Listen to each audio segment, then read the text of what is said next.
bonjour et rebonjour. Céline Sabatier, moi je suis responsable du pôle développement et observation touristique à Loire-Atlantique Développement. Et donc je suis ravie de vous accueillir aujourd'hui pour ce webinaire sur la communication responsable. Alors c'est un premier webinaire, mais c'est aussi une série de webinaires sur la communication qu'on a souhaité vous présenter cette année. Je vais vous rappeler les 3 autres webinaires qui auront lieu après l'été. Nous aurons le 17 septembre matin un webinaire sur être visible sur les moteurs de recherche. Le 9 octobre matin, nous aurons les bases d'un site internet accessible. Et enfin, le 13 octobre après-midi, on aura bien démarré sur les réseaux sociaux. Voilà. Donc, le webinaire d'aujourd'hui, il est présenté et animé par Carole Matisse, qui est directrice des opérations chez Fairmove, ex-Butterfly, pour ceux et celles qui connaissent. On va être ensemble pendant 1 heure. Ce webinaire, il est enregistré. Le replay sera disponible et donc vous pourrez le partager si vous le souhaitez. Nous vous enverrons le support de présentation. Et enfin, pour le confort de tous, on a coupé les micros pendant ce webinaire. Par contre, et bien sûr, vous pouvez poser toutes vos questions au fur et à mesure dans le petit module de conversation et je les relayerai à Carole au fur et à mesure des questions qui arriveront sur ce module. Voilà, et je laisse la parole à Carole pour la suite de ce webinaire. Merci beaucoup. Bonjour à toutes et à tous. Donc, effectivement, je suis Carole Matisse, je suis la directrice des opérations chez Fairmove Solutions. On accompagne en fait les hébergements touristiques et les restaurants depuis plus de 15 ans dans la mesure des impacts environnementaux et dans l'amélioration de ceux-ci. Donc aujourd'hui, je vais vous parler de communication et plus particulièrement de communication responsable. Le but de ce webinaire, c'est d'être le plus opérationnel possible, vous inspirer et que vous puissiez repartir avec des exemples très concrets. Pour cela, on va voir les différents principes de la communication responsable appliqués au tourisme. On va aller identifier les leviers et les risques. On va bien entendu parler de greenwashing. Je vais vous présenter la logique de nudge et puis des exemples pour vous donner envie de communiquer sur vos engagements.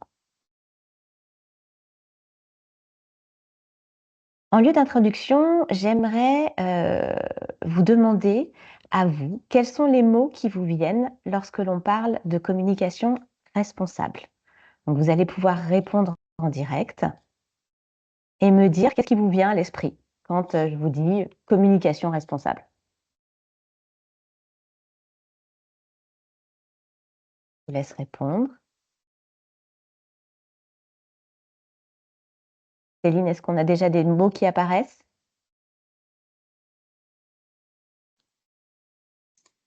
Non, pas pour l'instant. Ah, il est possible que vous ne soyez pas inspiré parce que vous ne savez pas encore ce que c'est la communication responsable et que du coup, ça reste un concept un peu vaste dessus. Bon, ce qui est bien, c'est que je pense qu'à la fin du... Ah oui, allez-y.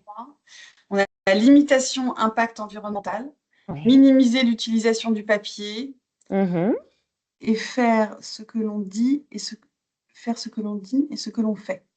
Voilà. Et je rajouterais, on a aussi papier, support, fiabilité. Oh, voilà, on en a un peu plus. Écologie, choix, transparence, imitation des impacts environnementaux. Je ne sais plus. Transparence, fiabilité, information. Très bien. Pensez bien, quand vous répondez, en fait, certains ont répondu dans le module conversation et d'autres ont répondu sur le petit sondage. Pensez bien à répondre directement sur le sondage pour que ça puisse nous remonter. Merci. Alors effectivement, communication responsable, on peut faire le lien avec tous les mots que vous avez dit. Pourquoi est-ce qu'on va parler de communication responsable aujourd'hui? On voit que c'est un sujet dont on entend de plus en plus parler depuis notamment la période du Covid. On a le label Clé verte, par exemple, qui a de plus en plus de lauréats chaque année. On a des prises de parole également de la part des grands groupes sur leurs engagements environnementaux. On a des prises de parole également sur les fédérations. Et on voit que c'est un sujet qui intéresse de plus en plus les citoyens et les voyageurs. Selon l'étude Booking 2024, pour 83% des personnes sondées, voyager de manière plus durable est un critère important. Pour 45% des voyageurs interrogés, ils préfèrent des hébergements disposant d'un certificat de durabilité. Et 67% estiment que le fait d'être témoin de pratiques durables lors d'un voyage les incite à les adopter dans leur vie quotidienne. Donc on voit qu'il y a une tendance. Il y a une tendance sociétale, il y a une tendance et une demande de la part des voyageurs. Et puis, il y a également une tendance de la part des citoyens qui veulent de plus en plus, en fait, travailler aussi pour des entreprises qui sont engagées. Il y a des attentes fortes de la part des citoyens et des voyageurs, mais on peut apercevoir aussi quelques dissonances cognitives. Par exemple, toujours dans cette même étude Booking, 45% des sondés estiment que voyager de manière plus durable est important, mais que cette considération ne constitue pas une priorité lorsqu'ils vont planifier et réserver un voyage. C'est ce qu'on peut constater effectivement sur site. On est beaucoup, nous, en contact avec des hôtels qui nous disent il y a cette demande, effectivement, on attend de nous qu'on soit engagé, mais derrière, nos clients, on a l'impression qu'ils ne s'en intéressent pas quand ils sont en vacances. Donc, c'est pas toujours évident de s'engager, d'essayer d'engager les autres et de voir qu'en fait, quand nos clients sont sur site, ce n'est pas forcément l'un des éléments les plus importants.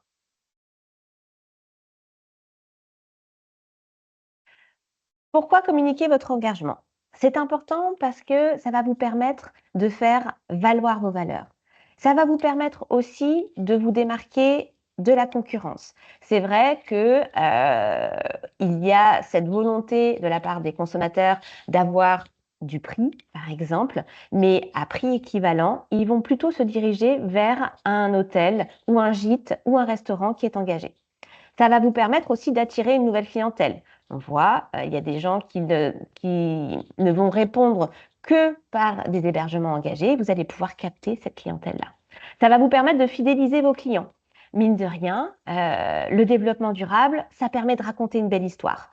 Et même si votre client, il ne va pas venir pour ça à la base, quand il va voir vos engagements, quand il va découvrir vos valeurs dans votre hôtel, dans votre Jeep, eh ben, il va se sentir bien. Il va voir qu'il y a une dynamique positive. Et il va vouloir peut-être en parler avec sa famille, avec ses amis, dire voilà, ah bah c'est chouette, dans cet hôtel, j'ai vu que leur petit déjeuner, par exemple, provenait de 100% de fournisseurs locaux. C'était vraiment super parce que j'ai pu découvrir des nouveaux fromages, des boissons locales et j'ai été les voir sur site. Donc, vous allez créer une expérience positive qui va donner envie de revenir. Ça va aussi permettre de générer un sentiment de fierté de la part de vos équipes. Comme je vous l'ai dit tout à l'heure, c'est vrai que c'est une tendance où, notamment sur cette nouvelle génération, on a envie de faire partie d'une entreprise qui a du sens. Et de montrer et de communiquer ses engagements auprès des équipes, ça va générer ce sentiment de fierté. Ça permet aussi d'avoir une bonne image de l'entreprise. Le développement durable, comme je l'ai dit, c'est une image positive. C'est une histoire qui est vecteur de nouveaux récits, de récits positifs. Et c'est vrai, de pouvoir communiquer sur ces engagements, ça va permettre d'avoir cette image positive-là. Ça permet aussi d'être un facteur de crédibilité vis-à-vis des parties prenantes. On a de plus en plus, par exemple, de partenaires financiers qui souhaitent investir dans des entreprises qui vont s'engager. Et du coup, de pouvoir communiquer sur ces engagements auprès de vos partenaires, ça va être un véritable facteur de crédibilité. Ça va permettre d'agir sur les comportements. Par exemple, si vous communiquez de manière ludique sur le fait de ne pas rester trop longtemps sur la douche, de mettre par exemple un sablier de douche pour contrôler les 5 minutes ou les 7 minutes sous la douche, eh bien, peut-être que c'est quelque chose qu'un de vos clients va rapporter à la maison. Va dire, bah, tiens, c'est une super idée ce sablier de douche, j'arrive pas à faire sortir mes enfants de la douche, et bah, tiens, je vais le mettre en place chez moi. Donc là, vous allez avoir un impact sur les actions puisque le client va ramener ce comportement-là à la maison. Et puis, bien entendu, ça permet de promouvoir un modèle plus vertueux où chacun fait sa part. Quelles sont les attentes de vos parties prenantes sur vos engagements? Les attentes de votre client. Donc, vous l'avez dit tout à l'heure dans le nuage de mots, vous avez parlé de transparence et de fiabilité. Effectivement, votre client, il veut que les informations que vous lui donniez soient transparentes. On ne peut pas juste dire on est engagé par l'environnement. Il veut que ça soit le plus transparent possible en montrant quelles actions vous mettez en place. Et il veut des preuves. Il ne veut pas seulement des paroles ou des informations sur le site internet ou sur le livret d'accueil. Il veut le voir directement dans sa chambre. Ou dans l'hébergement. Il veut que ce soit simple à comprendre. Parce que si on commence à faire des discours alambiqués, il ne va pas comprendre et du coup, ça va effectivement avoir un effet négatif. Il veut avoir de la cohérence entre le discours et l'expérience. Et il ne veut pas de culpabilisation. Le but, c'est d'inciter effectivement à un comportement vertueux, mais sans le culpabiliser parce qu'il est en vacances et il ne veut pas se prendre la tête. Les attentes de vos collaborateurs, ça va être la fierté d'appartenance à l'entreprise. Ça va être d'être impliqué dans la démarche, de pouvoir effectivement le sensibiliser et de le mettre en action. Et d'être formé également, parce que vous allez avoir des personnes qui n'ont pas forcément la connaissance et qui vont rechercher en fait d'avoir de la formation sur ce domaine-là et comment l'appliquer dans son quotidien, dans son métier. On parlait tout à l'heure des investisseurs, des partenaires. Les attentes, ça va être de pouvoir bénéficier d'indicateurs, c'est-à-dire de montrer que vous progressez, avoir des indicateurs d'état des lieux et des indicateurs de progression. De pouvoir créer en fait cette valeur durable et de maîtriser le risque réputationnel, c'est-à-dire que lorsque vous communiquez informé sur vos actions, il n'y ait pas de greenwashing. Et sur les institutionnels du territoire, les attentes, ça va être que ça soit cohérent avec les politiques territoriales qui sont portées, de mettre en visibilité également les démarches locales. C'est vrai que souvent, le département, la région, l'office du tourisme va vouloir montrer et communiquer sur les hébergements engagés et pour mettre en visibilité tout ce que vous faites. Et également de mettre en réseau les acteurs engagés, de pouvoir bien les identifier pour ensuite partager les bonnes pratiques. Et puis, bien entendu, que les hébergements soient au respect des réglementations, par exemple au niveau de l'accessibilité, au niveau de l'énergie, avec des CREBAC, des critères tertiaires. La communication responsable, c'est une approche de la communication qui vise à informer, sensibiliser, engager le public de manière transparente et éthique, tout en tenant compte des enjeux sociaux et environnementaux. Les objectifs de cette communication, ça va être bien entendu de valoriser les engagements, mais ça va être également de responsabiliser et impliquer les destinataires du message, qu'ils soient votre client, qu'ils soient votre prospect, qu'ils soient votre employé, votre fournisseur ou tout autre acteur en lien avec votre organisation. Et c'est également de développer une communication plus écologique et responsable sur la forme. Dans le nuage de mots, il y a le mot papier qui est revenu souvent. C'est effectivement de faire attention à toujours limiter les supports. Donc, d'un côté, on va avoir sur l'éco-communication des messages qui sont responsables et puis on va avoir la notion de support éco-conçu.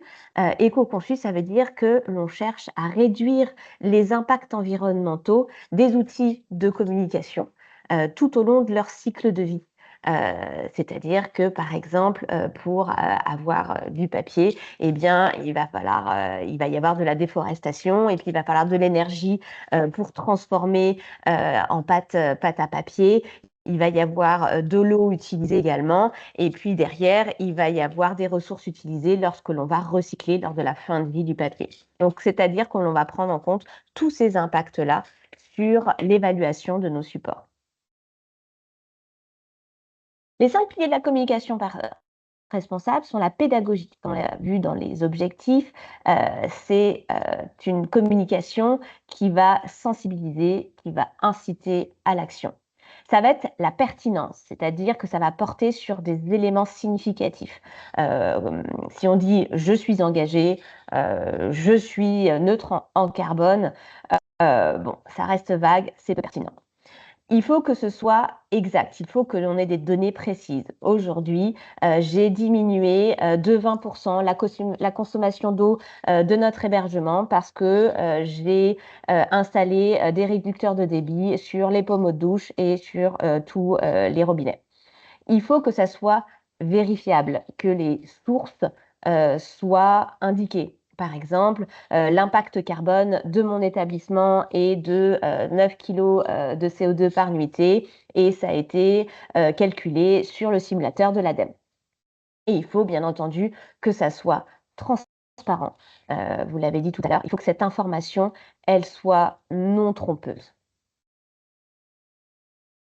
Bien entendu, quand on parle de communication responsable, on va parler de greenwashing. C'est toujours la crainte des sociopros qui communiquent sur leurs engagements, qui me disent « oui, mais comment est-ce qu'il faut bien communiquer pour éviter le greenwashing ?» Parce qu'effectivement, un produit ou un service en lui-même n'est pas écologique et son impact ne peut être nul. À chaque fois qu'on va proposer un produit ou un service, on va générer forcément de l'impact. Mais le but, ça va être de travailler sur la réduction de cet impact. Il faut savoir qu'il y a une réglementation qui est relative au greenwashing et qui permet de lutter sur les allégations mensongères et trompeuses et qui va engager une obligation de transparence. Donc, ça a été introduit par la loi climat et résilience et on a également une réglementation européenne qui s'appelle Green Claim, qui a été adoptée et qui permet de renforcer cette réglementation. Quels sont les exemples de greenwashing que l'on peut avoir dans le tourisme? Eh bien, c'est par exemple le fait d'encourager les clients à conserver leurs serviettes pour protéger la planète et d'échanger automatiquement. Alors là, il n'y a rien de plus frustrant en tant que client de se dire, bah voilà, on me demande de faire un éco-geste, mais derrière, en fait, il y a eu peut-être un manque d'information ou une manque de formation du personnel et les serviettes sont enlevées systématiquement. Le fait de valoriser en fait une destination de montagne responsable et de mettre en avant des activités à fort impact, par exemple la randonnée en quad ou des sorties en motoneige. Ça va être le fait, toujours pareil, d'inciter les clients à éteindre les lumières et de régler automatiquement la climatisation, le chauffage sur des températures qui sont trop basses ou trop élevées. Pareil, ça va avoir un impact négatif. Le client va dire, bah, attendez, on nous demande de faire des éco-gestes, mais derrière, il y a une consommation d'électricité qui est très importante parce qu'il fait, je sais pas, 16 degrés dans ma chambre. Et du coup, bah, je ne vais pas agir en conséquence et je ne vais pas faire d'efforts. Se définir comme un établissement éco-responsable et ne s'engager que sur des actions qui sont obligatoires par la loi. Par exemple, le tri des déchets ou la suppression des produits à usage unique. Respecter la loi, ce n'est pas être éco-responsable. Et se définir également comme un établissement durable et ne pas donner d'informations détaillées. Rien de plus frustrant de taper, par exemple, dans une recherche hébergement durable Nantes, de trouver des hébergements et derrière de ne trouver aucune information sur ce qui est mis en place dans l'établissement.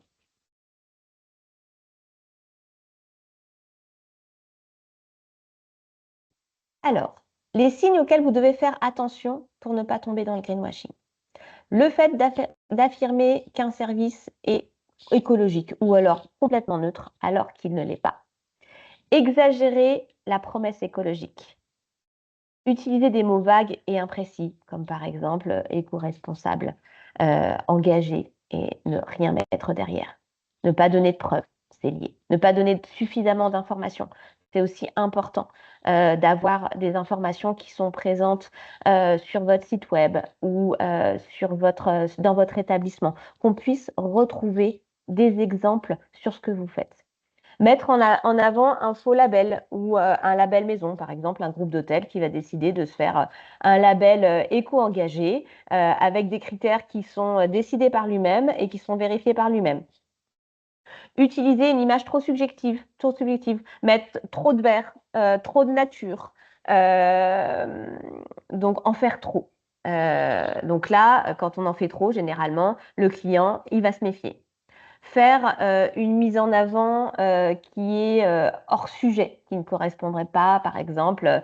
Alors ça peut arriver quand on génère des images par IA, par exemple. On va vanter un petit déjeuner bio et local, on va faire une image par IA et derrière, on ne retrouvera pas de produits qui peuvent être bio ou locaux. Et vanter une fausse exclusivité, ça revient tout à l'heure à se dire qu'on est engagé durablement et qu'on met en place le tri des déchets. C'est une fausse exclusivité parce qu'en soi, ça existe déjà, c'est obligatoire par la loi. Si vous voulez aller plus loin sur comment éviter le greenwashing, vous avez un guide en fait anti-greenwashing qui est présent sur le site de l'ADEME. Je vous ai mis en fin de présentation une petite boîte à outils où vous allez pouvoir retrouver ces supports-là, où vous allez pouvoir creuser ce sujet-là. On va faire une petite mise en pratique désormais. Avant, je vais finir les conséquences effectivement du greenwashing. On en parlait quand je faisais le lien, c'est que vous allez perdre la confiance des consommateurs et des entreprises. Ça va semer la confusion effectivement dans le prix du public et du coup, ça va bloquer cette transition écologique. Bien entendu, le public va dire bah, lui, il fait rien, il dit qu'il fait mais il fait pas. Bah, moi, c'est pareil, je fais rien. Donc, ça va être pas du tout un cercle vertueux. Et puis, ça va freiner le développement des éco-innovations, bien entendu, quand on voit que des grandes entreprises communiquent fortement sur leur engagement et qu'on voit que derrière, il n'y a rien, ça va freiner les entreprises à développer des innovations pour être plus éco-responsables. Petite mise en pratique désormais. Je vais vous montrer un visuel et j'aimerais que vous puissiez me dire si c'est du greenwashing ou si ce n'est pas du greenwashing. Alors, c'est une pub qui a été proposée par Burger King et qui dit « On a trouvé comment rendre nos boissons encore meilleures. Nouvelle vaisselle réemployable ». C'est une pub qui date de quelques années désormais. Alors, est-ce que c'est du greenwashing ou est-ce que c'est pas du greenwashing? Réponse pour l'instant, 50-50.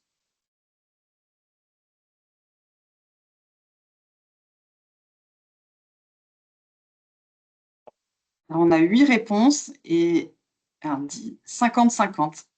50-50. C'est généralement les résultats que j'ai quand je présente cette publicité. Et donc, on est dans un cas avéré de greenwashing. Alors, comment est-ce qu'on voit? Donc, on a trouvé. Donc, ça veut dire que Burger King aurait trouvé eux-mêmes, c'est d'élever un matin en disant, bon voilà, on va mettre en place de la vaisselle réutilisable. Et en plus, le fait d'utiliser de la vaisselle réutilisable, ça va rendre nos boissons meilleures. Alors, il faut savoir qu'il y a une loi qui est sortie et qui interdit en fait l'utilisation de vaisselle à usage unique.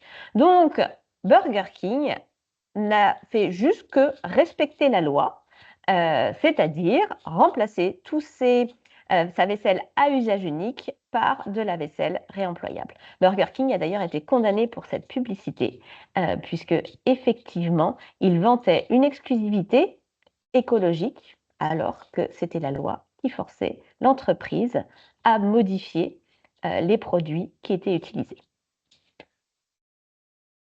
Autre publicité.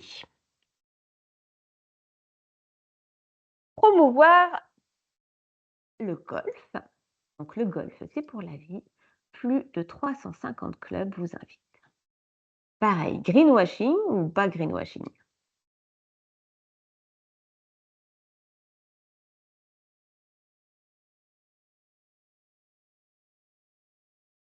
J'ai 50-50 pour l'instant.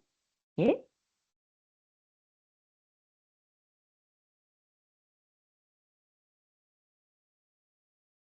Sur les 8 réponses, là, j'ai 50-50. Parfait. Alors, du coup, Eh bien, cette publicité, on est effectivement sur du greenwashing. Alors, on reprend la publicité. Donc, on voit qu'en termes de suggestions, il y en a trop. C'est too much. Alors déjà, on a une belle publicité avec plein d'herbes, un joli petit lapin qui montre que voilà, les petits lapins peuvent se balader tranquillement sur un terrain de golf. On a le mot au vert, on a la nature, on a la vie. Et en fait, là, sur cette publicité, on suggère que le golf, en fait, c'est vachement bien, c'est vachement écologique. Alors que il faut tempérer quand même. Le golf, c'est quelque chose qui va utiliser quand même beaucoup d'eau, des produits pesticides et que du coup, c'est pas vraiment écologique en soi. Ça aurait été intéressant de communiquer sur les actions qui sont mises en place par les golfs justement pour avoir un impact moindre. Euh, Là, ça aurait été intéressant pour suggérer qu'effectivement, le golf est engagé. Troisième visuel, là, c'est une communication en fait, qui a été faite par Nice Côte d'Azur, qui promeut une évasion responsable sur son territoire. Alors, greenwashing ou pas greenwashing? Alors, j'ai pour l'instant sur les 3 réponses, pas de greenwashing. 8, voilà, tout le monde est d'accord, ce n'est pas du greenwashing. Ce n'est pas du greenwashing, exactement, vous avez raison. Ce n'est pas du greenwashing puisqu'on va donner des explications, on va donner des preuves à travers le QR code. On va donner des chiffres, effectivement, les 6 modes de transport durables, on les cite. Les établissements labellisés, on les cite.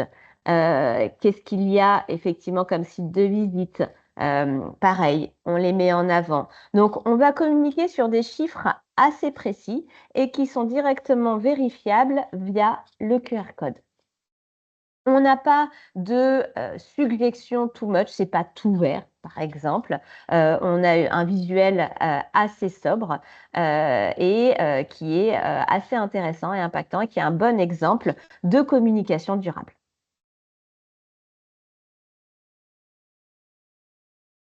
Autre exemple, on a et on en voit beaucoup de communication dans ce sens-là. Communication donc, des compagnies aériennes. Donc, on a EasyJet, notre ambition des vols zéro émission de carbone d'ici 2050.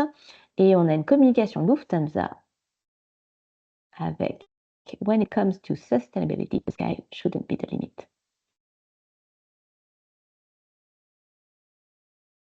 Trois réponses pour l'instant, greenwashing.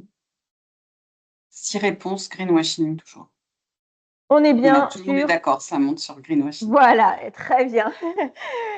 Exactement. Là, on est bien sur du greenwashing. Ils ont été condamnés aussi tous les deux parce qu'il n'y a rien d'écologique dans le service qui est vanté. Encore plus quand on va mettre zéro émission de carbone. Comme je l'ai dit tout à l'heure, un produit ou un service ne peut pas être neutre en carbone, il a toujours un impact. Et puis, le fait d'associer un arbre avec un avion, c'est un peu too much. C'est pareil, ce que je dis, ce n'est pas de ne pas communiquer sur les engagements, mais c'est de faire attention sur la manière que l'on a à communiquer. Là, ils ont été beaucoup trop loin dans leur communication. C'est carrément du mensonge, alors qu'il y a des choses très intéressantes qu'ils peuvent partager sur des actions qu'ils mettent en place. Dernier exemple avec Volvic, qui est certifié neutre en carbone.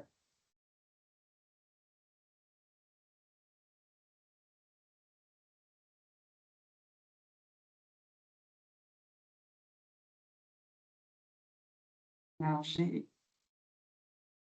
on va attendre un petit peu.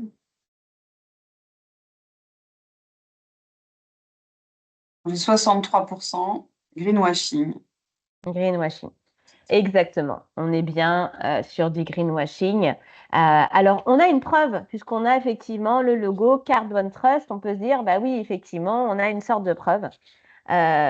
Mais on est sur de l'abus, comme je vous l'ai dit, on ne peut pas être neutre en carbone. Donc on ne peut pas communiquer sur le fait qu'on est certifié neutre en carbone parce qu'en soi, avec une belle image en plus de volcan derrière, bien vert, parce que ce n'est pas vrai en fait. Volvic n'est pas neutre en carbone. Donc voilà, vous l'aurez bien compris qu'il faut faire attention effectivement de la manière dont on communique, mais qu'en analysant notre communication en disant voilà, est-ce que je donne bien des exemples? Est-ce que je ne mets pas trop de visuels avec trop de vers? Est-ce que je donne bien des preuves? Il n'y aura pas effectivement de greenwashing.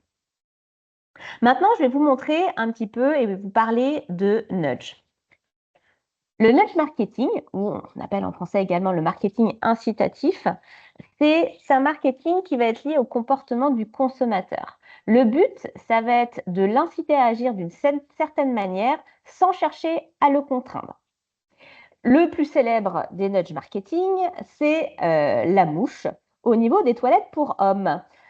Puisque cette mouche, donc on la voit ici, ça a été mis en place pour que les toilettes pour hommes restent le plus propres possible.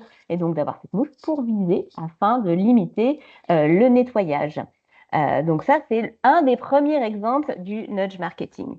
Et après, je vous en ai mis d'autres. Par exemple, sur les escalators, le fait de marquer sport sur le côté gauche et pause sur le côté droit, bah, ça permet de bien montrer que si on ne bouge pas et qu'on ne monte pas les escalators, on reste bien sur son côté droit. Et si on veut le monter de manière plus rapide, on peut aller sur le côté gauche. Donc voilà, on voit que ça incite positivement son comportement, dire ah bah oui, pause, effectivement, j'ai pas envie de monter les escalators, je vais me mettre plutôt sur le côté droit. Pareil, en restauration collective, donc là, c'est un exemple où sur le plateau, il y a marqué 90% des visiteurs ont laissé leur table propre. Et bien effectivement, c'est un gentil rappel en vert, positif, qui dit, bah moi, quand je pars, bah tiens, je vais y penser, je vais regarder, ah oui, j'ai mon pot de yaourt qui est sur la table, je vais le remettre sur mon plateau. Sur le distributeur de serviettes, là, c'est pour inciter effectivement à ne pas trop prendre de serviettes. Et puis sur les boutons en fait d'interrupteur, on voit que il y a des usines qui montrent que l'électricité, ça a de l'impact et ça peut, voilà, ça va induire le comportement sur le fait d'éteindre la lumière. Donc le but, c'est d'avoir un message en fait qui va inciter votre client à agir de manière positive. Je vais vous montrer des petits exemples. Alors, sur ce premier exemple, donc sur le jeu du coq éthique, donc ça c'est un jeu qui a été imaginé et mis en place dans un hôtel-restaurant de Bretagne pour travailler en fait sur le comportement éco-responsable des enfants. Donc, ils ont imaginé un jeu autour d'actions éco-responsables que les enfants peuvent faire pendant leurs vacances et ils le mettent sur leur table quand il y a des enfants, parce qu'on le sait bien, les enfants sont les premiers prescripteurs des comportements des adultes. Ça permet d'échanger aussi pendant le milieu du repas, puisque les parents, peut-être sur les enfants qui ne savent pas lire, vont devoir lire les différentes actions. Et du coup, ils vont pouvoir s'en inspirer aussi et ça va avoir un impact sur leur comportement. Deuxième exemple, c'est la poubelle basket, qui a été vue au Havre. Eh bien, ça permet, vu que c'est fun, on a envie d'essayer de lancer notre canette dans la poubelle. Eh bien, ça va inciter, plutôt que de la laisser sur le banc ou de la mettre par terre, de bien la mettre dans les espaces qui sont prévus pour. Donc, il y a un côté ludique qui est proposé autour du jeu. Vous avez d'autres exemples, par exemple la poubelle qui est en forme de poisson sur la plage. C'est vrai qu'il est bien visible, qui est hyper sympa. Ça permet effectivement de toujours de sensibiliser à mettre les déchets dans la poubelle.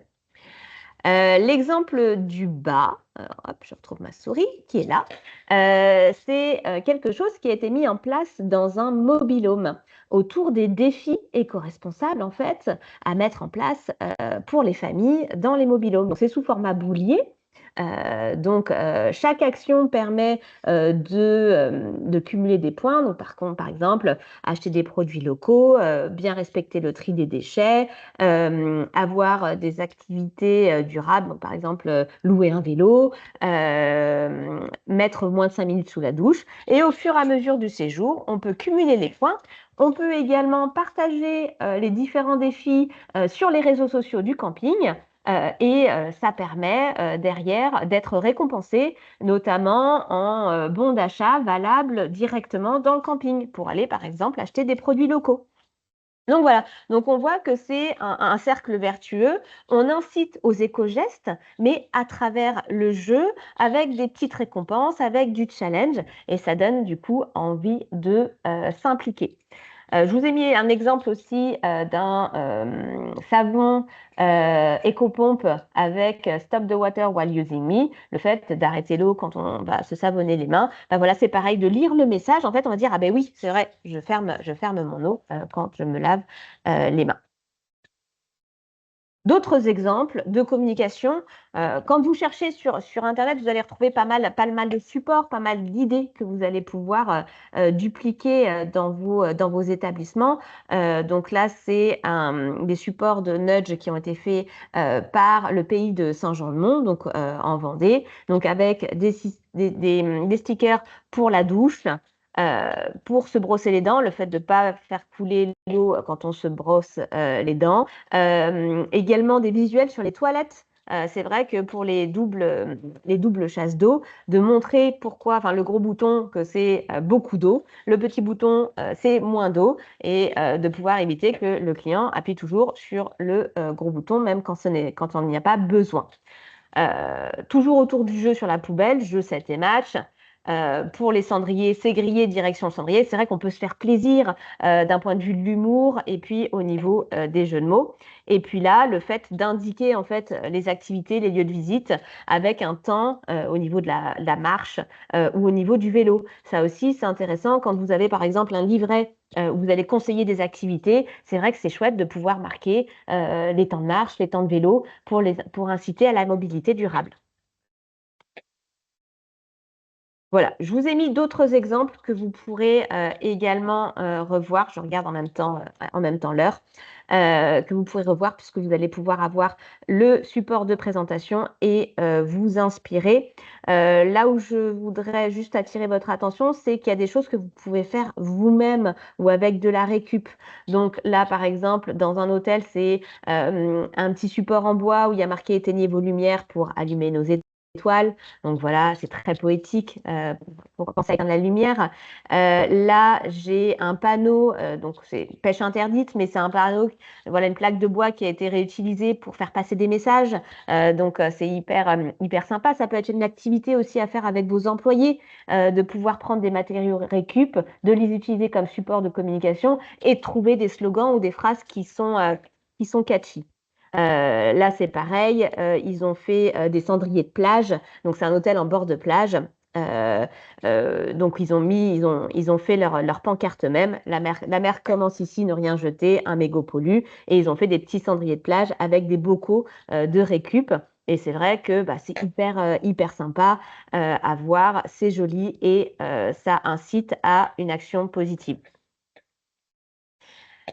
Autre nudge, là c'est pour limiter le temps de douche. Donc tout à l'heure on parlait du sablier.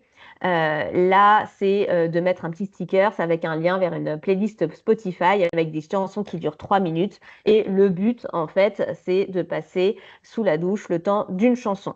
Pareil, ça c'est sympa. Ça peut amuser également les enfants. C'est une idée que les parents peuvent réutiliser à la maison parce que c'est hyper ludique. Vous avez aussi la possibilité de communiquer sur l'impact carbone. Là, c'est un hôtel à Reims qui a mis un calculateur carbone directement sur son site et qui va remettre en fait le calcul du bilan carbone de son séjour à chacun de ses clients. C'est un petit widget qui est mis en place, qui est très facile à installer et ça permet d'avoir des preuves et des chiffres concrets. Et puis pour finir, petit rappel sur le sablier de douche dont je vous ai parlé. C'est quelque chose qui n'est pas très cher à mettre en place, qui est hyper facile. Pour ceux qui se posent la question, ils sont rarement volés, les sabliers de douche. Vous pouvez également vous rapprocher de vos agences de l'eau ou des services eau des territoires qui peuvent aussi vous fournir ce type d'accessoires pour vos hébergements. Et là, vous avez un bel exemple également de communication faite maison. Donc, dans un coin, en fait, c'est au petit déjeuner. Donc, ils ont fait un mur avec des petites cartes sur les actions qu'ils mettent en place en fait dans leur établissement sous format mobile avec du bois. C'est vrai que c'est dans un lieu où les gens peuvent prendre le temps de lire, donc les gens peuvent prendre le temps de s'informer et ça, c'est efficace et du coup, c'est hyper ludique à faire avec aussi ses employés, ses collègues, ses collaborateurs. Voilà pour les exemples de nudge qui peuvent être inspirants. On va passer au pratico-pratique. Quelles sont aujourd'hui les bonnes questions à se poser pour communiquer son engagement? Alors, ça va être important de faire un état des lieux. Aujourd'hui, où est-ce que j'en suis dans ma démarche RSE? Qu'est-ce que j'ai mis en place comme action? Qu'est-ce que je souhaite mettre comme action? Quelles sont mes forces et mes faiblesses sur cette démarche environnementale? Quels sont mes objectifs et sur quel sujet je souhaite communiquer. C'est toujours bien de se poser, de réfléchir à tout ça avant de se mettre en action, savoir où on en est et où on va, comment on y va et ce qu'on souhaite en faire. Vous allez pouvoir utiliser différents médias en fonction des objectifs que vous avez. Si votre objectif aujourd'hui, c'est de convaincre et d'expliquer, vous allez pouvoir utiliser votre site internet, par exemple, avec une page dédiée, nos engagements. Vous allez pouvoir faire des infographies avec des chiffres clés sur votre consommation d'eau, consommation d'énergie, réduction des déchets, réduction du plastique dans votre établissement. Enfin, voilà, des chiffres clés qui peuvent être parlants et que vous pouvez afficher. Vous pouvez faire des vidéos également qui sont pédagogiques pour expliquer ce que vous faites, ce que vous mettez en place, quelle est votre démarche dans votre établissement. Et puis, vous pouvez rédiger des articles de blog ou communiquer via une newsletter. Pour sensibiliser, si votre objectif c'est sensibiliser et faire évoluer les comportements, eh bien là on a vu, on va pouvoir utiliser les nudges. Vous allez pouvoir utiliser vos réseaux sociaux aussi pour montrer les actions et sensibiliser les clients qui viennent dans votre établissement ou les touristes de manière générale. Vous pouvez faire des animations clients également pendant des journées thématiques, la journée de l'environnement, la journée de la terre, la semaine européenne de réduction des déchets. Vous pouvez peut-être faire venir, je ne sais pas moi, un guide qui vient expliquer la biodiversité de votre territoire. Vous pouvez faire des dégustations de produits locaux également. Pour développer votre notoriété et valoriser vos engagements, vous allez pouvoir utiliser les relations presse, les réseaux sociaux aussi, participer à des campagnes territoriales, être labellisé également ou participer à des trophées. Par exemple, il y a des trophées à Horizon qui vont récompenser en fait des démarches éco-responsables. N'hésitez pas en fait à communiquer. Plus vous allez communiquer, plus vous allez être identifié aussi comme en hébergement éco-responsable par les prescripteurs. Par exemple, pendant les articles qu'il peut y avoir l'été, c'est à la mode de faire le top 10 des hébergements éco-responsables sur la destination de Nantes, sur la destination de Pornic. Et bien du coup, si vous êtes identifié comme tel, vous allez pouvoir aussi avoir des retombées dans la presse. Pour capter une nouvelle clientèle attirée par la durabilité, vous allez pouvoir vous mettre en avant sur les OTA ou sur les plateformes spécialisées, peut-être par exemple Gringo. Vous allez pouvoir aussi peut-être faire appel à des influenceurs. Il y a des influenceurs de contenu responsable. Vous pouvez être contacté par eux, vous pouvez les contacter ça permettra de communiquer et puis d'aller capter cette nouvelle clientèle. Et puis, pour enrichir et prolonger l'expérience client, on va pouvoir peut-être dans le livret d'accueil mettre des QR codes pour découvrir les producteurs locaux, par exemple, ou alors faire des carnets de séjour éco-responsables. Donc voilà, vous avez plein de médias, plein de canaux que vous allez pouvoir utiliser en fonction des différents objectifs que vous avez. Je vous ai mis des exemples également. Donc là, des exemples de groupes, par exemple sur les réseaux sociaux, que vous pouvez rejoindre sur la thématique de l'environnement. Vous pouvez donc communiquer sur votre page web. Attention de bien toujours mettre en fait un espace dédié que le client puisse retrouver facilement ou le prospect puisse retrouver facilement les informations. Donc là, je vous ai mis par exemple le site de l'écodomaine à Pornic qui a un onglet Nos engagements et qui communique en fait sur toutes les actions qu'ils mettent en place sur l'écodomaine. Vous avez des vidéos, donc allez voir la vidéo du Café Joyeux, donc à Nantes, qui explique en fait sa raison d'être directement sur son site web à travers cette vidéo YouTube. Là, j'ai mis un exemple d'article également sur un nouveau bar de plage, où le but, c'est d'être éco-responsable et on voit l'article de presse est sorti en mentionnant cette vision éco-responsable. Et puis, je vous ai mis un exemple de publication du groupe Éclos. Donc là, c'est une publication Instagram. Souvent, on me dit, ouais, sur Instagram, les gens, ils veulent rêver. Là, c'est une communication Instagram qui a plutôt bien marché, qui communique en fait sur les ruches. Donc des ruches qui sont installées dans les jardins ou les partenariats qu'ils ont avec Adopte une ruche. Là, je vous ai mis l'exemple du lieu-dit également, donc qui est sur Nantes. Là, c'est la communication qu'on retrouve sur le site internet. C'est important de pouvoir mettre en avant donc ce que l'on fait et de prévenir aussi les clients. Là, par exemple, sur cette communication, il y a marqué au lieu-dit, il n'y a pas de télé. Et oui, il n'y a pas de télé. Et souvent, on dit, mais non, mais le client, il veut absolument des télés. Ben non, là, ils en ont pris le parti pris de bien le mettre en avant. Il n'y a pas de télé. Mais par contre, il y a d'autres choses. Il y a un bon petit déjeuner local, des bonnes pizzas à partager parce qu'ils ont un restaurant pizzeria, du mobilier issu du réemploi, des lits confortables, une équipe super sympa, un bateau, une épicerie, l'eau courante, le gaz à tous les vitesses. En fait, voilà, ils font de leur faiblesse une force. Et en fait, on peut le faire très facilement également, par exemple sur la climatisation. On n'est pas obligé d'avoir la climatisation, mais il faut l'indiquer et il ne faut pas s'en cacher, dire voilà, sinon on n'a pas la climatisation, c'est un parti pris. C'est un parti pris en termes de consommation d'électricité. Par contre, on a des ventilateurs au plafond qui permettent de faire circuler l'air. On a des rideaux qui permettent la journée d'isoler et de rafraîchir. Enfin voilà, il y a plein de choses qu'il faut imaginer, mais c'est pas grave en fait de dire que des fois il y a des faiblesses, il ne faut pas les montrer. Maintenant, il faut essayer d'en tirer une force et de mettre en avant également tout ce que vous faites aussi à côté. Donc voilà, n'hésitez pas à aller sur le site du lieu-dit pour vous inspirer aussi sur la manière qu'ils ont de communiquer, de transformer leur force en faiblesse. Là, je vous ai mis un autre exemple de communication sur le site web. Donc là, c'est par exemple le vélo est offert. Tous les clients qui viennent en transport en commun ou en covoiturage, eh bien, la location de vélo sur site est offerte. Donc là, c'est pareil, ça permet d'attirer une clientèle, de valoriser la mobilité durable, de valoriser leur action, dire voilà, vous avez fait l'effort, vous avez pris le train, vous avez fait du covoiturage, nous, on vous récompense et votre location de vélo, elle est offerte. Ça permet aussi d'enlever le frein de ah oui, mais chez vous, il faut venir absolument avec la voiture.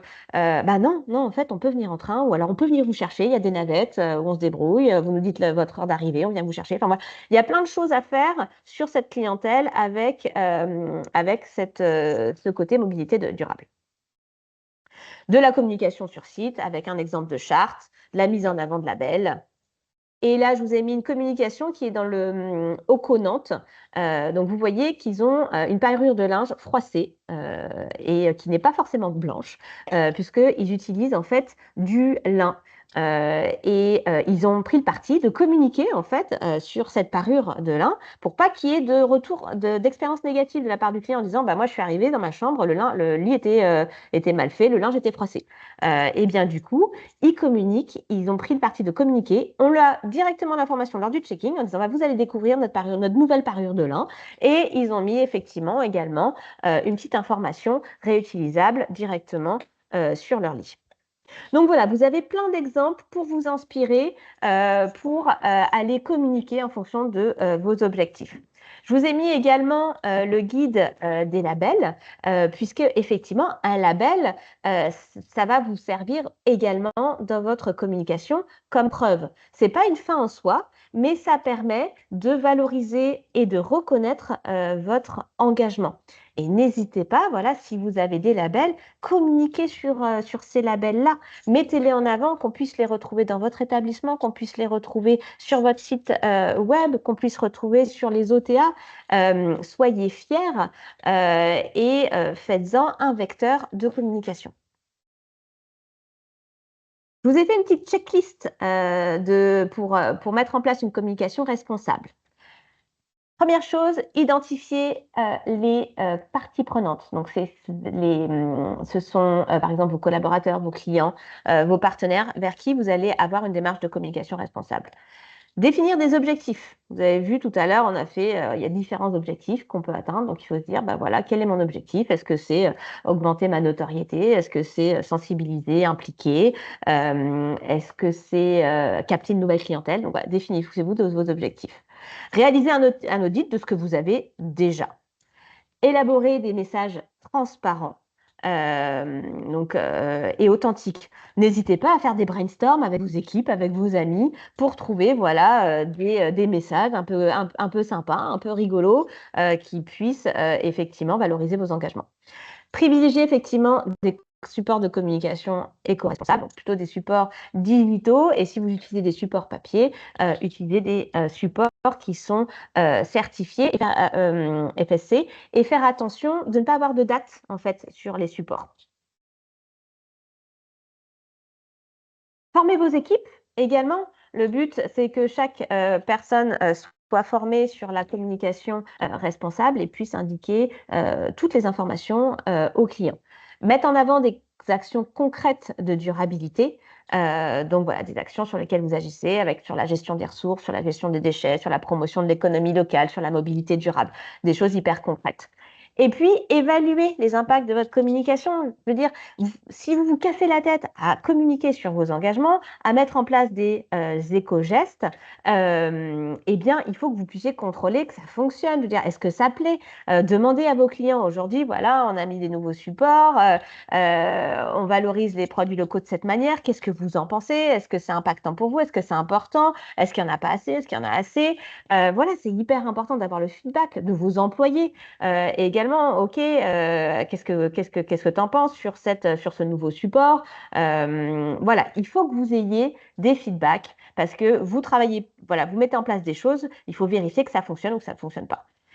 Créer des partenariats locaux, collaborer avec des acteurs, effectivement, pour renforcer l'impact de votre communication et puis assurer une transparence sur les résultats. Le but, c'est pas d'être le meilleur possible. C'est pas grave si vous n'êtes pas bon sur certaines choses. Il faut le dire, on n'est pas bon, mais aujourd'hui, on sait qu'on n'est pas bon sur ça et voici ce qu'on a mis en place.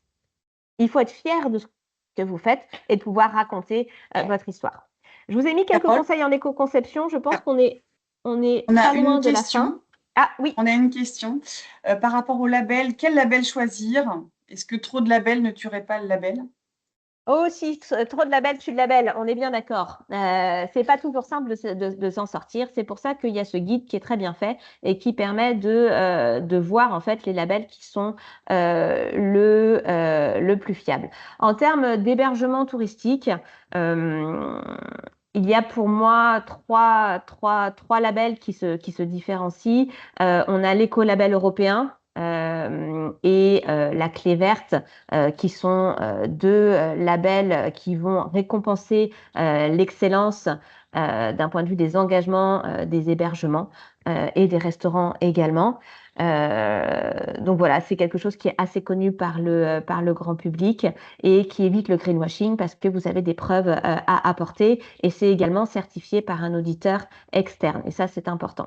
Et puis je prêche aussi pour ma paroisse, on a ce qu'on appelle nous le Fair Score, c'est un scoring environnemental avec une lettre qui va de A à E, qui est certifié également par un organisme extérieur, donc ça permet d'être compatible à la nouvelle réglementation européenne et c'est quelque chose qui se rapproche un peu du Nutri-Score. Donc, c'est facilement compréhensible par le client et on a des indicateurs en fait précis.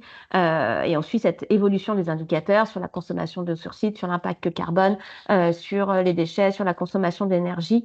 Ça permet de voir en fait l'évolution au fur et à mesure des actions qui sont menées et de faire le lien également entre mise en place d'actions environnementales et réduction des coûts également d'exploitation, puisque lorsque vous allez travailler sur la gestion des fluides, gestion de l'eau, gestion de l'énergie, vous allez aussi forcément réduire vos coûts d'exploitation.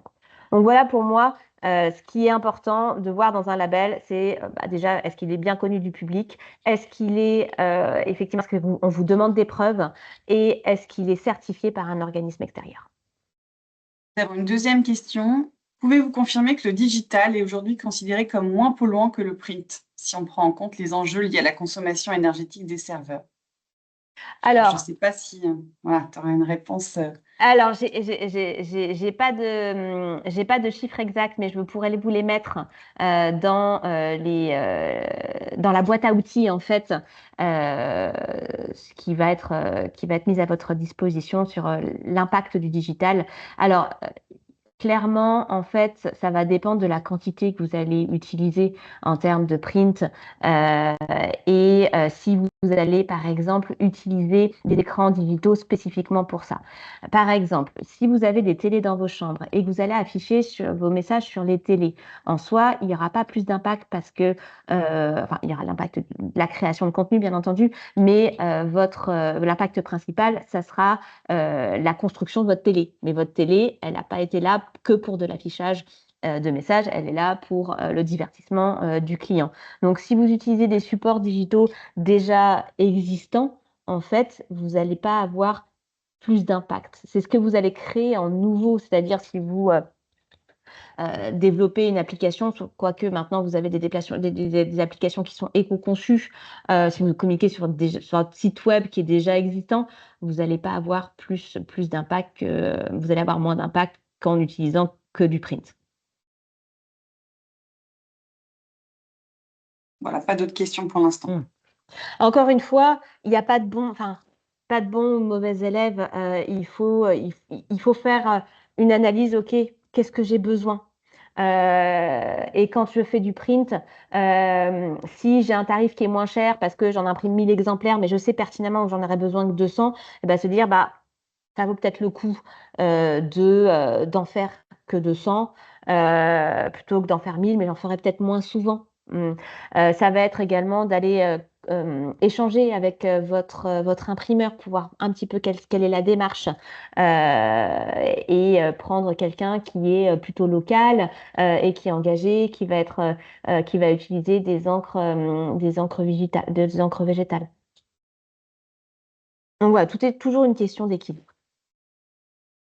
On va finir sur une mise en pratique. J'ai encore 5 minutes, Céline?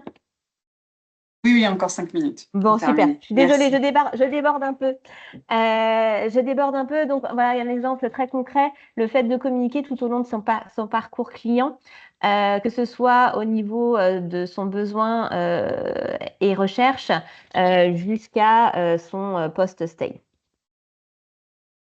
Donc, au niveau des besoins et recherches, l'objectif, ça va être de se faire connaître comme établissement engagé. Donc, on va pouvoir utiliser les réseaux sociaux, le site web, les OTA, la presse, comme je vous l'ai dit tout à l'heure. Ensuite, on va passer à l'étape de sélection et réservation. Ça va être important que, si votre client il vous cherche comme établissement engagé, il puisse retrouver ça, cette rappel de démarche environnementale, par exemple, sur votre mail de confirmation, sur le site web, sur l'OTA. Au niveau du séjour, pareil, ça va être l'objectif, ça va être de l'informer, de le sensibiliser. On va pouvoir le faire lors du check-in. C'est toujours bien, c'est toujours un temps d'échange qui est sympa, le check-in. Ça peut être bien d'informer sur ce que vous faites, sur vos valeurs. Profitez de ce temps-là. Et puis d'informer sur les endroits de passage du client, la réception, les lieux communs, l'espace restauration, le chambre, le jardin. Et puis post-séjour, ça va être important. L'objectif, c'est de faire revenir et fidéliser. Vous allez pouvoir aussi communiquer vos engagements sur le questionnaire de satisfaction et publier des témoignages, avis qui font mention en fait de l'engagement de l'établissement. Donc, Je vous ai fait pareil une petite checklist. Donc sur l'étape 1, besoin recherche, sur le site web. Ce qui est important, ça va être de mettre le logo de vos labels dans le header ou le footer de votre page pour qu'on puisse retrouver effectivement ces preuves de certification. Ça va être de créer une page spécifique sur l'engagement environnemental de l'établissement. Rien de plus frustrant pour quelqu'un de chercher un établissement engagé, de cliquer sur le site web et de ne pas trouver où est-ce qu'on peut voir les engagements. Des fois, c'est très caché. Donc, n'hésitez pas voilà, à faire une page avec un lien depuis la page d'accueil. Favoriser le champ lexical du développement durable également sur votre site web pour favoriser le référencement. Le référencement via Google, mais le référencement est également via les IA. On sait bien que maintenant, le client va demander des conseils sur son séjour directement via Claude ou ChatGPT. Expliquer la raison d'être de votre démarche, raconter votre histoire, mettre des exemples et des chiffres clés sur l'engagement de votre hôtel et communiquer sur les éco-gestes. Toujours sur la phase de besoin et recherche, donc sur les OTA. Maintenant, les OTA mettent en avant les certificats de durabilité. Il me semble que c'est 30% en fait de ce critère qui est recherché dans les filtres.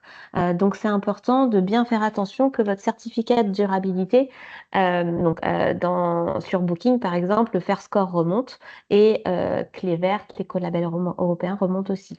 Donc voilà comment ça se présente. Vous avez une petite mention en fait sur la fiche de votre hôtel et derrière on explique quels sont les certificats de durabilité qui sont délivrés et il y a un peu plus d'informations sur en savoir plus sur les certificats.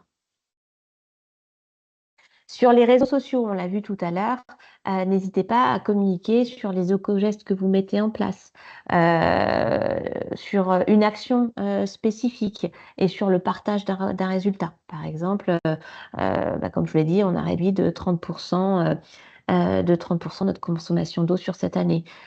Ou alors, par exemple, 100% de nos produits du petit déjeuner sont locaux. Voilà, d'avoir des chiffres clés. Je vous ai mis un exemple pareil de post toujours sur Instagram de l'Almanar qui communique sur son petit déjeuner avec du local, du bio et du fait maison. Sur le mail de confirmation de réservation. Donc là, je vous ai mis un exemple où on rappelle, voilà, vous avez choisi un établissement engagé dans une démarche environnementale reconnue. Votre séjour compte directement un tourisme plus responsable et nous tenons à vous en féliciter. Là, ce que ça signifie concrètement, et là on met quelques exemples d'actions. Donc voilà, c'est aussi intéressant de varier un petit peu ce mail de confirmation et de réintégrer le fait que vous êtes engagé et que vous mettez en place des choses. Avec un lien vers vos réseaux sociaux, vers votre site internet, ça permet d'augmenter aussi votre communauté. Durant le séjour, donc on a vu plein d'exemples de communication sur site.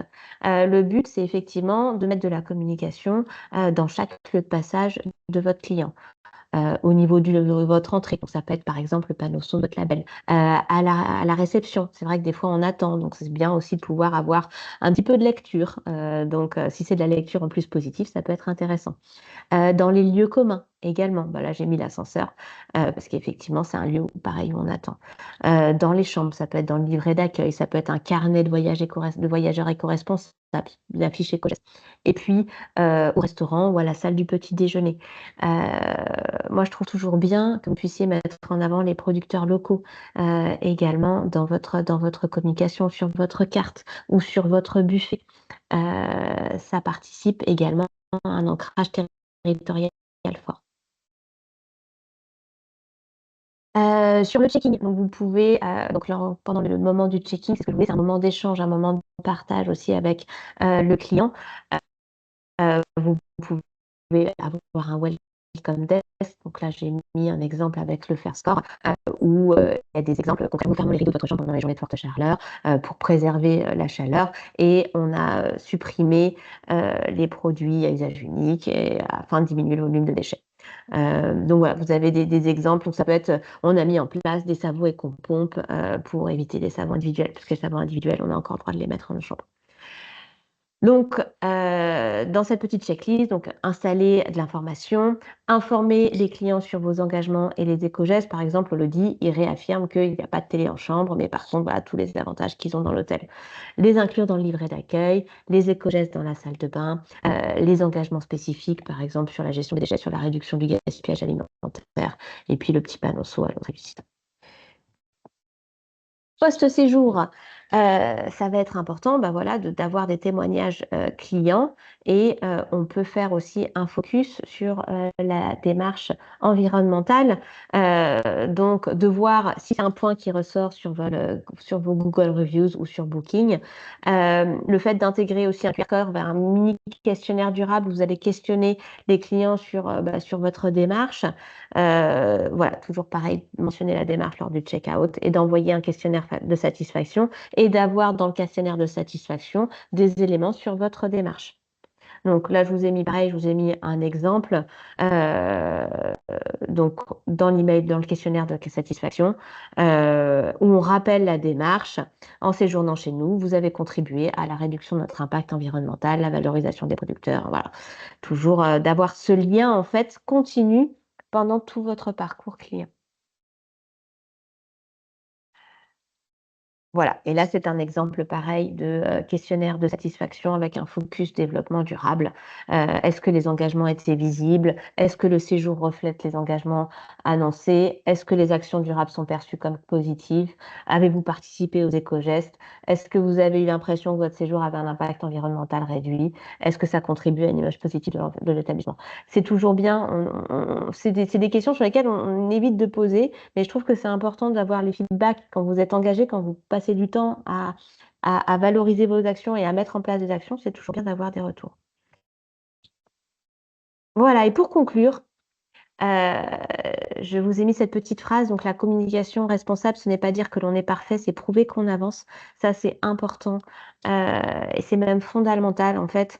Même si vous faites des petites choses, si vous avez des éléments concrets à partager, si vous voulez partager là où vous voulez aller, allez-y. Et si vous êtes parfait, en fait, c'est pas grave, personne l'est. Et ça sera une histoire encore plus belle à raconter. Voilà pour le webinaire communication responsable. Est-ce que vous avez d'autres questions?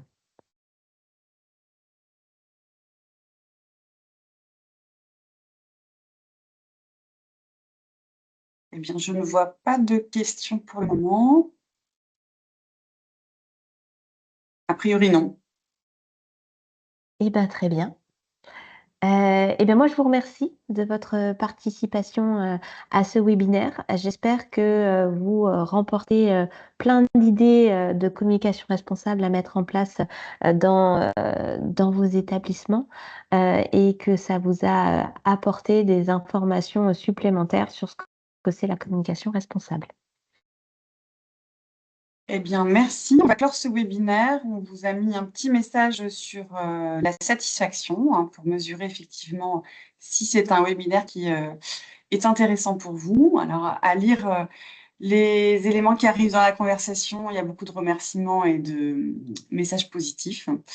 On vous envoie bien sûr le support avec sa boîte à outils pour que vous puissiez creuser encore le sujet. Et on vous souhaite une belle journée. Merci. Au À revoir. bientôt. Au revoir.